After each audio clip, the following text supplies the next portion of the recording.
Hey, what up, guys? Y'all know what time it is. I'm about to show you how I made I Won't Be There with July and Bri-C. This one gets pretty dramatic, so let's get it. So this is one of the later project files I have for this, for I Won't Be There. As you can see, it already has the vocals and stuff in it. I don't have the original project file anymore because it was on a hard drive that got corrupted and I had to reformat it and everything, so I lost a lot of stuff on this project.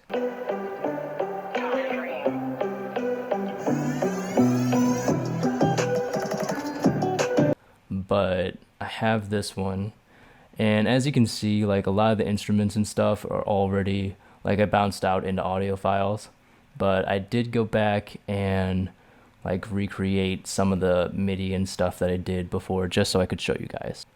This project was pretty cool. It all started with the arpeggios, something that I like to do, as you will probably notice that pattern. And I did these arpeggios on the guitar, so it all started with this.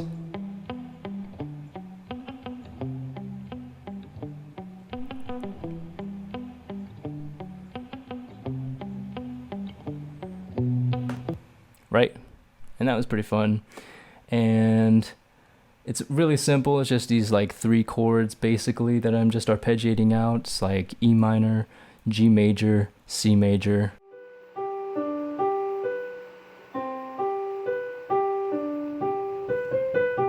And that's essentially it. That's just like the makeup.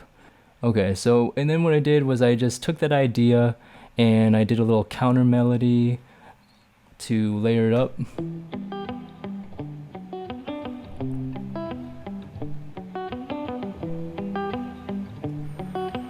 Okay, and so this was going to be the backbone of what I was going to get into. So once I had these ideas laid out, I took that arpeggio melody and just put it into some instrument patches that I'd created. And so here's what they sound like. Let me get those out for you first.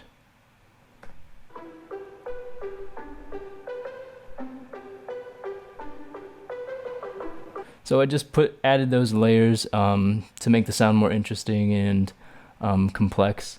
And then let me show you, I can show you what actually that sound is.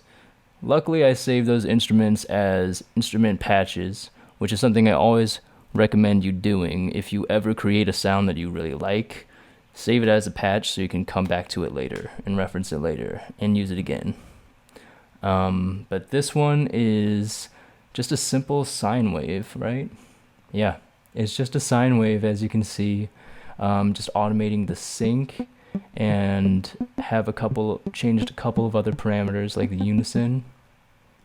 That's what it sounds like. And then I just add some OTT. The saturator is what really gives it its character. Right? And then I just throw it into a room, put the mix all the way up.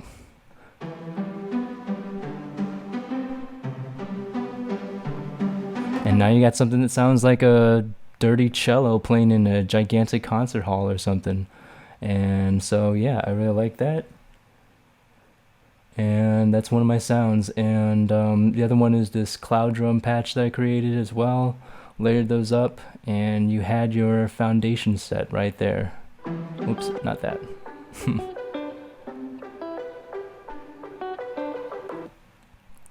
Alright, from there I built up the drums, starting basically from the kick and bass. Alright, added the snare. And some hats. Alright, now what makes this backing beat really special, I think, is the perks, as usual. That's kind of my thing, as you'll notice. But these perks here, I added in some unique things to kind of give it some, I don't know, some interesting character and sounds. I added this cash register effect. Right? some walkie-talkie noises and stuff like that. This paper towel roll, which is something I used in Red Meets Red. Oh, let me play it for you. Yep, that's from Red Meets Red. If you haven't watched my How I Made Red Meets Red video, check that out.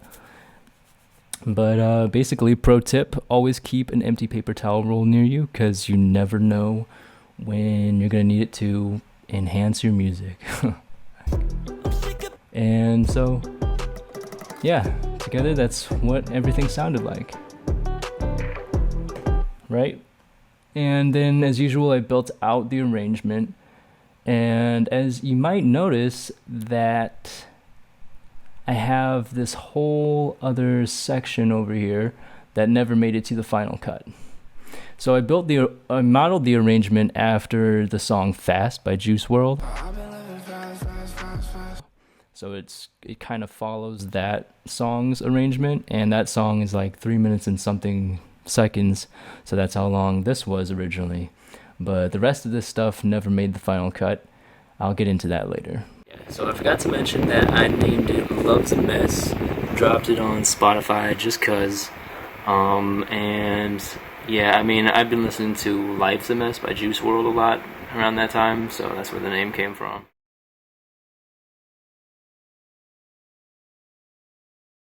I knew the beat had potential, it was just about finding the right artist. Sometime, maybe about a month later, I came across July.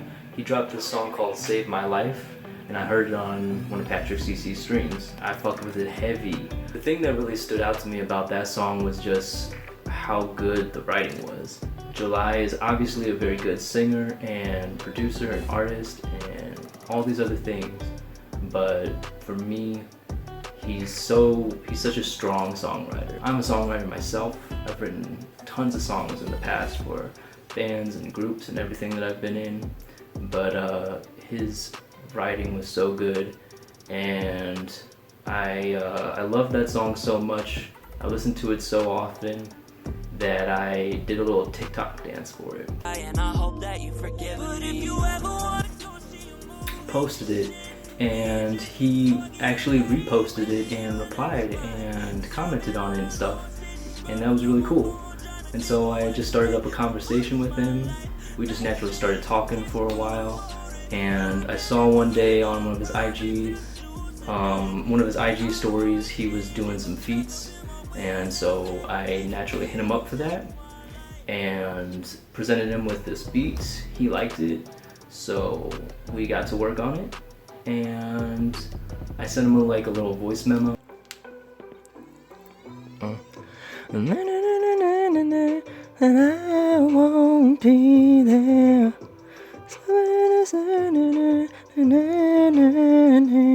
There with you, it's not with me, but I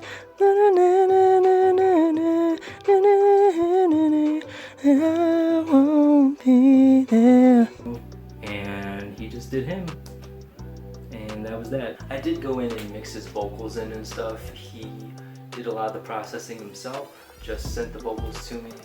All I really did was just layer them, make them more stereo, tighten up some of the reverb. And of course I had some fun arranging it on the verse. I threw on like a phaser effect and stuff during the pre-hook, and added some reverb echoes and stuff like that here and there. But that was pretty much it. I know it's hard to imagine with how great Bri-C sounds on the track, but he actually wasn't the person who I had originally envisioned being on the second verse. This person just didn't really follow through on their commitments, and we had a bit of a falling out. So I'm not going to mention this person by name or anything like that, but I'll show you some of the messages we exchanged. I hit him up originally on January 28th. We were really vibing. I was feeling his energy. I explained to him exactly what I wanted, and he said that he understood. All these exchanges happened and took place over like the course of a month, which isn't abnormally long to wait for a feat. So that wasn't really the problem or the issue. The issue for me was how he would frequently, every time I reached out to him, he would tell me he's working on it and he's got it ready. He'll have it ready for me by tomorrow or today or whatever. And every single time he just wouldn't follow through on his word. I wouldn't hear anything from him until I hit him up the next time. And that just continued to happen multiple times. And then eventually he did send me something, and it just wasn't what I asked for. And then eventually, like when it was basically like my last straw, he sent me something again, and it still wasn't what I asked for or what we agreed upon in the beginning, what he said and claimed to understand.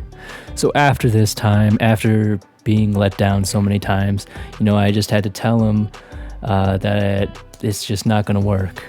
And it really sucks. I paid him in good faith. I paid him more than what he asked for because I was vibing with him in the beginning. I really felt like he was going to follow through. But unfortunately, he proved to me that he just wasn't really a man of his word. You know what? I told him that after letting me down like the final time, I told him that he could just keep the money that I sent him and consider it a donation toward his future because he's probably gonna need it. And I know that that was a bit unnecessary, and so I tried to reach out to him a couple times afterwards just to let him know that I really love what he did on the track. I really was feeling it, and I would still love people to hear it. If he'd like to send me what I need to get it done, I would love to put him on a remix or something, but I just never heard back from him. The funny thing is, after I sent him that message, he came back telling me like how that money don't mean to him. And I just told him like, hey, it means something to me, so if you wouldn't mind sending that back, I'd really appreciate it. And of course, never saw it again. Anyway, if y'all recognize who the artist is, please don't reach out to him with any sort of hate or maliciousness or anything. I certainly don't hate the guy, so there's really no reason for you to. It just is what it is, We all live our different lives, and sometimes things don't really exactly work out. But please don't hate on him or anything like that. I don't endorse it or condone it. So to get back on track, I needed to find a new artist. Now, the original vision I had for that first artist was I was imagining somebody with a lower register, a deeper voice to contrast July's higher voice. I thought that'd be really cool. I couldn't really find somebody else like that, but somebody who I had my eye on for a while was Bri-C. The guy you heard it. You heard the version that he's on, and the writing on that is just, he's such a good writer. He's just a super talented dude. He cleared everything with me. Like, he understood exactly what I wanted. He said he'd get back to me with it in 2 days. He got back to me with it exactly what I wanted in 2 days. So he, plain and simple, super easy. So he came back around, a man of his word. If he can do that, there's really no reason or excuse why other people can't, at the very least, communicate what's going on every once in a while. Just be honest. And once he sent the vocals back, I got to mix it. Alright, so after Bri-C sent me his Vox, I went in and he already did a lot of the mixing himself on his vocals, and the dude knows what's up, man. His vocals already sounded pretty pristine, so I didn't really have to do much. For me, it was just more about the creative arrangement. In the first part of the verse, I just added in a couple of echoes and stuff like that. Had a loss, the way you made your mistakes, and like a lower layer. And it's all not okay. You can beg every day. I don't care what you say. Yeah, you see. So that was cool. The second part of the verse. So the second part of the verse he delivered, he repeated his lines, right? Like he said, nonsense, nonsense. And so I knew that he wanted me to do something fun there, something playful. So I did this call and response sort of thing, made it sound like he was talking to himself on a walkie-talkie or something like that. Nonsense, don't know what you're doing, girl, you're toxic. Had to keep it moving like a mosh pit. Sure. And then I even doubled down on that. I accentuated it by adding in some extra perks, and I added in these like extra walkie-talkie perks to make it even more sound like he's talking to himself through a walkie-talkie. Nonsense, don't know what you're doing, girl, you're toxic. Had to keep it moving like a mosh pit. Yeah, you know what? Let me turn this down a little bit for you. Shorty, you was faker than the likeness. Girl, let's be honest. That Loch Ness line. All right. So yeah, system overload. Of course it is. All right, sorry, I didn't mean to blow your ears off there. Hopefully that's a little better. And then the pre-hook part, what did I do? Oh, I just added on this like micro phaser first to give it a little interesting movement. Honestly, I just can't believe how you came to be my life. Which I also did that to July's pre-hook too. Then like my favorite part here is the automation.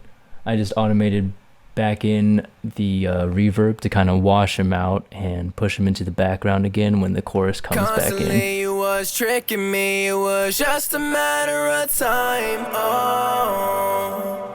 Yeah, and I love that. And then he also sent me some chorus ad-libs, which I really like. I'm sick of picking up the phone, yeah, I won't be there. 'Cause girl, you always did me wrong, so I won't be there. There's a missing piece of me, and you lost it. Alright, so that was the chorus and everything. And then, yeah, and then I had this whole other section here that I was going to show you. A little like bridge part that I ended up not using. We cut it because it just ended up being a little too cheesy. It was an idea I had, but I don't know. I thought it might work, but it just ended up sounding a little cringe. Yeah. Nothing happened with me and Brad. He doesn't mean anything to me. All I want is to be able to talk and... Hello? Yeah, so it's just this little skit part that I had, but yeah, as you can hear, it's a little cringe. Decided to get rid of it. But this last chorus here was pretty cool. I wish we had kept this, but yeah, but otherwise it just didn't really fit arrangement-wise. There was no place with it unless there was this bridge section. So I'll let y'all listen to it though. Here's what it sounds like. Hello? I'm sick of picking up the phone, yeah, I won't be there. 'Cause girl, you always did me wrong, so I won't be there. There's a missing piece of me, and you lost it. Feel my heart stuck in my shit. You had me stuck on. Okay, and my CPU gave up there. Sorry about that. But anyways, yeah, I just had this idea to really bring it down and then just have everything come in all at once to have for this grand finale chorus. But, you know, unfortunately ended up scrapping that. So from there, you know, I just did the artwork. It's not the best, I'll admit, but it is what I could afford. And I did it all in Photoshop. My guy Emil did the Darling in the Franxx video, which is amazing. I know you guys like that too. And I'm really, it seems like you guys really like it, which I'm really happy about. It got #1 song of the week on Next Up. It won a contest. And so, yeah, all these things are really cool. And I'm super happy with what we achieved with it. And it's something I can always look back at and be just really proud of. Now I'm just kind of waiting on some artists to get back to me with their features. One artist in particular went above and beyond and with our project, so I'm working to get his out next, and I think it's gonna be something that y'all fuck with, so I'm pretty excited about it. What the f was that? Anyways, yeah, it'll be coming out soon, so stay tuned. Till next time, y'all. Take care. For those of y'all who stuck around to the end, I'm gonna show you what the other version of I Won't Be There was gonna sound like. You make me feel so sad inside, taking my pill. Gotta run fast to the track, then to the hill. I think your love might get me killed. I'm